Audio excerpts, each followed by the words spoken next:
అందరికీ నమస్కారం. చాలా రోజులు అయిందని అనుకోకండి. ఈ మధ్యలో షార్ట్లు అవి విడుదల చేస్తూనే ఉన్నాము. చాలామంది మెసేజ్లు చేస్తున్నారు, అలాగే మెయిల్స్ చేసుకున్నారు. మరి ఎలక్షన్స్లో చాలా బాగా విశ్లేషణ చెప్పారు. మీరు చెప్పిన విశ్లేషణ కరెక్ట్ అయింది. ముఖ్యంగా శ్రీకాకుళం, విజయనగరం, విశాఖపట్నం జిల్లాలకు సంబంధించి ఏ ఏ నియోజకవర్గాల్లో మీరు పొలిటికల్ విశ్లేషణ చేశారో అదంతా కూడా కరెక్ట్ అయింది. ఆ నియోజకవర్గాల్లో మీరు చెప్పినట్టుగానే ఫలితాలు బాగా వచ్చాయి, కరెక్ట్గా వచ్చాయి, యాక్యురేట్గా ఉన్నాయి మీరు చెప్పిన విశ్లేషణకి రిజల్ట్కును. అందుకు మరి మీరు మళ్ళీ పొలిటికల్ విశ్లేషణ ఏదైనా చేస్తే బాగున్ను, కరెంటు టాపిక్స్ మీద వాటి మీద అంటే అలాగే చేద్దాం. కొన్ని అనివార్య కారణాల వల్ల చేయలేకపోయాను వీడియోస్.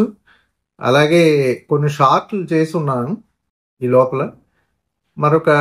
ఇప్పుడు ఇది పెద్ద కరెంట్ టాపిక్ ఏం కాదు, అయినా మన సమాజంలో జరుగుతున్న ఇష్యూస్ని మనం పట్టించుకోకుండా ఉండలేము, చర్చించుకోవాలి, అలాగే ఒకసారి పరిశీలించుకోవాలి. అందుకు ఇది కూడా మాట్లాడుకుందాం ఒకసారి. శ్రీకాకుళం జిల్లా టెక్కలి నియోజకవర్గానికి సంబంధించిన రాజకీయ పరిస్థితి అది చర్చించుకుందాం.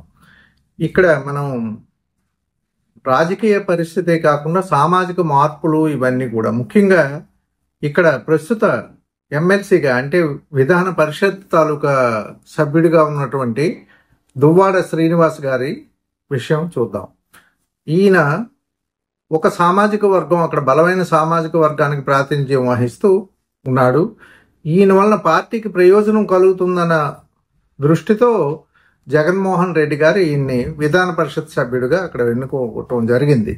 ఇతను అనేక సార్లు ప్రత్యక్ష ఎన్నికల్లో పాల్గొన్నారు, కానీ విజయం సాధించలేకపోయారు. అలాగే ఇతని దుందుడుకు చర్యలు, తర్వాత స్థిరమైనటువంటి రాజకీయ విధానాలు లేకపోవటం వలన ఇంతకు మునుపు కూడాను ఒకసారి రాజకీయ పతనానికి లోనయ్యారు. ముఖ్యంగా జడ్పీటీసీగా ఎన్నికయ్యారు, జిల్లా పరిషత్ వైస్ చైర్మన్గా చేశారు. శ్రీకాకుళం జిల్లా పరిషత్ వైస్ చైర్మన్గా చేసేటప్పుడు అక్కడ స్థానికంగా మంత్రితో ఉన్నటువంటి విభేదాల వల్ల రాజశేఖర రెడ్డి గారు ముఖ్యమంత్రిగా ఉండేటప్పుడు ఈయన పదవి కోల్పోవలసి వచ్చింది. ఈయనే ఆ పదవి నుంచి వైదొలగవలసి వచ్చింది అనమాట.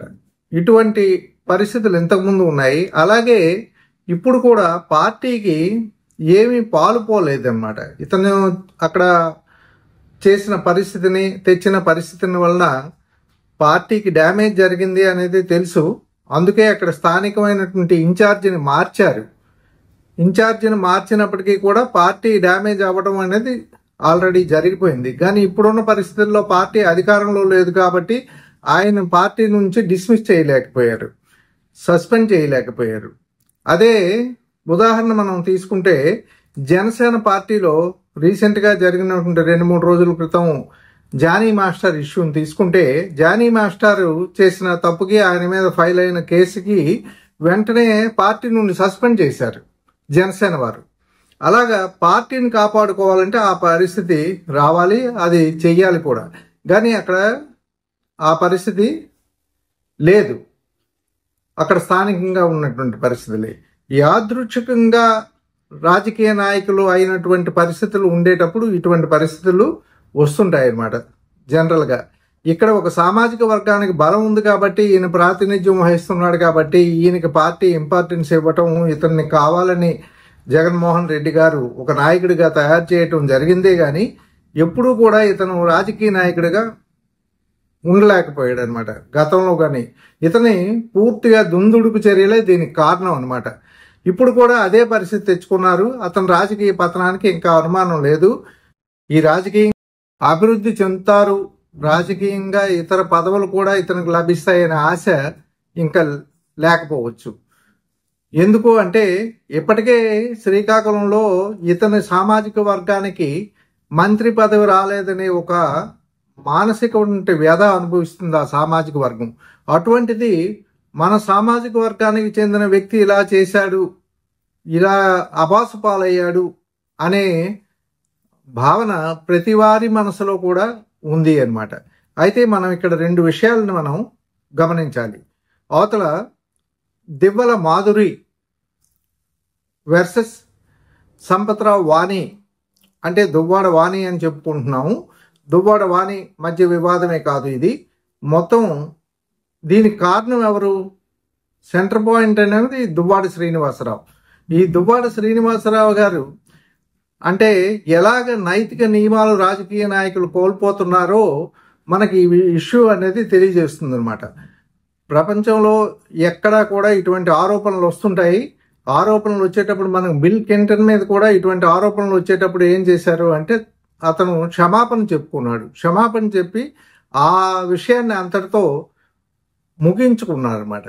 అలాగే మన దేశంలో కూడా అనేక పరిస్థితుల్లో అనేక మంది రాజకీయ నాయకుల మీద కూడా ఇలాంటి ఆరోపణలు వచ్చాయి. కానీ ఇది బహిరంగంగా అందరూ కూడా ఇన్వాల్వ్ అయ్యి సోషల్ మీడియాలోను తర్వాత ఛానల్స్లోను వీటిలో ఇన్వాల్వ్ అయ్యి వారి ఇది సొంత ప్రచారం అనుకుంటున్నారో ఏంటో అనుకుంటున్నారు. కానీ దీనికోసం విపరీతంగా చర్చ వారంతటి వారే కొనసాగింపజేయడానికి అవకాశం ఇస్తున్నారన్నమాట.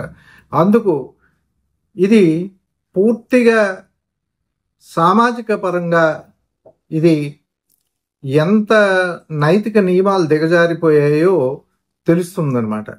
ఇంతకుముందు ఒక 50-60 సంవత్సరాల క్రితం ఒకసారి మనం ఆలోచిస్తే గ్రామాల్లో చట్టం చేయలేని పనిని కూడా కొంతమంది వ్యక్తులు చేసేవారు. ఎందుకు అంటే వారు సమాజంలో జ్ఞానవంతులుగాను గౌరవింపదగిన వ్యక్తులుగాను ఉండి సర్పంచులో లేకపోతే కుల పెద్దలని లేకపోతే అక్కడ గ్రామ పెద్దలని ఒక గౌరవ స్థానంలో ఉండే వ్యక్తులు ఇలాంటి ఇష్యూస్ ఎవరికైనా వస్తే ఆ సామాన్య వ్యక్తికి మందలించి ఇలాంటివి చేయకూడదు అని మందలించేవారు అనమాట. ఒక సర్పంచ్ స్థాయిలో ఉండేవారు కానీ ఒక విలేజ్ మున్సిపల్ స్థాయిలో ఉండేవారు కానీ మందలించి ఆ కాపురాలు చక్కబెట్టేవారు. కానీ ఇక్కడ స్వయంగా ఇతనే ఒక ఎమ్మెల్సీ స్థాయిలో ఉన్నాడు. ఎమ్మెల్సీ స్థాయిలో ఉండి ఈ వ్యక్తిని కంట్రోల్ చేయడానికి ఒకటి సోషల్ కంట్రోల్ అనేది సామాజిక నియంత్రణ అనేది అతనికి వర్తించదు అని ఆయన అనుకుంటున్నాడు. 2 చట్టము అనేది ఏమీ చేయలేక నిస్సహాయ స్థితిలో ఇలాంటి వ్యక్తిగత విషయాల్లో అది కోర్టుకో లేకపోతే పోలీస్ స్టేషన్కో వచ్చిన వరకు వారు ఏమీ చేయలేరన్నమాట. అందుకు ఇలాంటి ఇష్యూస్ పట్ల నిర్లిప్తగా కొంతమంది ఉన్నారన్నమాట. అయితే పార్టీలు వీటి విషయాల్లో జాగ్రత్త వహించాలి.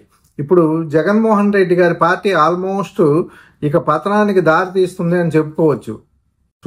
సంఘటనలు కొన్ని చూస్తుంటే పతనానికి దారి పరుగులు పెడుతుందని కూడా చెప్పుకోవచ్చు. అలాంటి పరిస్థితుల్లో ఉన్న పార్టీలో ఉన్న వ్యక్తుల పట్ల కొంత కౌన్సిలింగ్ చేయటమో లేకపోతే అక్కడ డ్యామేజ్ మేనేజ్మెంట్ కంట్రోల్ అనేది చేయటమో ఏదో చేయవలసి ఉంది. కానీ ఆ పార్టీ ఏ మాత్రం చర్యలు తీసుకున్నట్టు ఉందన్నమాట. దువ్వాడ శ్రీని గారి మీద ఇతర పెద్దలైనా సరే పార్టీ పెద్దలైనా ఒక ఒత్తిడి తేవలసి ఉంది. ఒకటి, అతనికి నచ్చకపోతే విడాకులు ఇచ్చుకోవడానికి ప్రయత్నించుకోవాలి. 2, సంపత్రావు వాణి అయినా సరే విడాకులు ఇవ్వడానికి ప్రయత్నించాలి. లేదు పెద్దలందరూ దివ్వల మాధురినైనా విడాకులు ఇచ్చి వచ్చి పెళ్లి చేసుకోమని చెప్పాలి. కానీ రోజు ఇదే పనిగా అటు సామాజిక వర్గాన్ని అటు జిల్లాని అటు నియోజకవర్గాన్ని అందరినీ అవమానించినట్టుగా లేదు ఎమ్మెల్సీ పదవికి రిజైన్ చేసేయాలి. దువ్వాడ శ్రీని గారు ఎమ్మెల్సీ పదవికి రిజైన్ చేసేసి సామాన్యుడిగా ఉండి తర్వాత చట్టపరమైనటువంటి వచ్చే పరిణామాలని ఎదుర్కోవడానికి సిద్ధంగా ఉండాలి. అంతేగాని ఒక ఎమ్మెల్సీ అంటే మెంబర్ ఆఫ్ లెజిస్లేటివ్ కౌన్సిల్ అంటే అది శాసనసభ కంటే ఎమ్మెల్యేల కంటే ఉన్నత స్థానంలో ఉండేది. అక్కడ సెంట్రల్లో ఇంచుమించుగా రాజ్యసభ అంత సమానమైంది కాకపోయినా రాజ్యసభకి ఒక కాన్స్టిట్యూషనల్ వ్యాలిడిటీ ఉంది, కౌన్సిల్కి వ్యాలిడిటీ లేదు. అయినప్పటికీ కూడా ఇది పెద్దల సభే అంటారు. ఈ పెద్దల సభకి సభ్యత్వం వహించి సభ్యుడిగా ఉండి చిన్నవాడిగా బిహేవ్ చేయడం అనేది అటు ప్రజల్ని అవమానించినట్టు అటు పార్టీని అవమానించినట్టు సామాజిక వర్గాన్ని అవమానించినట్టు అటు నియోజకవర్గాన్ని కూడా అవమానించినట్టు. అందుకు ఈ విషయంలో దువ్వాడ శ్రీని గారి మీద ప్రతి ఒక్కరూ కూడా ప్రజలు తర్వాత కుటుంబ పెద్దలు కమ్యూనిటీ అందరూ కూడా చర్య తీసుకోవాల్సి ఉంది, పార్టీ కూడా. Okay, thank you. One and all మీ అభిప్రాయాన్ని అందరూ కూడా కామెంట్స్ రూపంలో చెప్పండి.